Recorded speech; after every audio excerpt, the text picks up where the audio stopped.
დარწმუნებული ვარ, რომ ყველას ძალიან უყვარს ეს ნუგბარი. ეს არის მიწის თხილი, კარამელში და სეზამის მარცვალში ამოვლებული. შეგიძლიათ მოამზადოთ სახლში ძალიან ბიუჯეტურად. მაშასე მომყევით და ერთად მოვამზადოთ. 9 კილო მიწის თხილი ჩაყარეთ გრილის უჯრაში და დაბალ ტემპერატურაზე მოახალეთ. შეგიძლიათ გამოიყენოთ ღუმელი ან ტაფაც. პერიოდულად ურიეთ, რათა თანაბრად მოხდეს მოხალვა.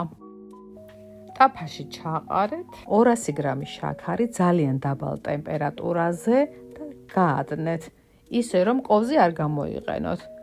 ნელ-ნელა გადნება. ტემპერატურა შეგახსენებთ უნდა იყოს ძალიან დაბალი, რათა არ დაიწვას შაქარი.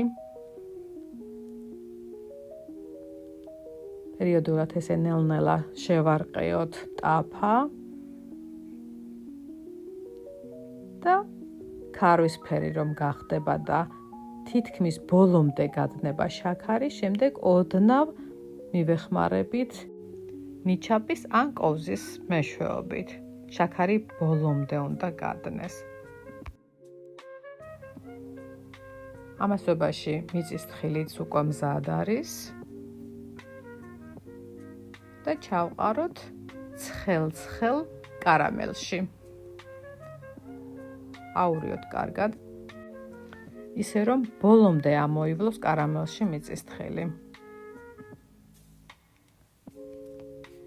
თასზე დავყაროთ დაახლოებით 150 გრამი სეზამის მარცვალი და გადმოვიტანოთ ცხელი მიწის თხილი.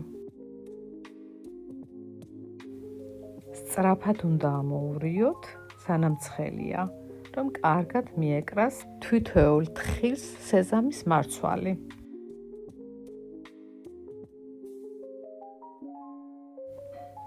ძალიან მალე შრება კარამელი, ამიტომ უნდა მოვასწროთ, რომ კარგად ამოვავლოთ და შემდეგ მალევე გავაცალკევოთ. ძალიან ბიუჯეტურია, ძალიან ადვილი მოსამზადებელია. და სცადეთ თქვენს მომზადეთ და არ დაგავიწყდეთ, გამოიწერეთ ჩემი პური სამზარეულო, მოიწონეთ და დამეკომენტარეთ.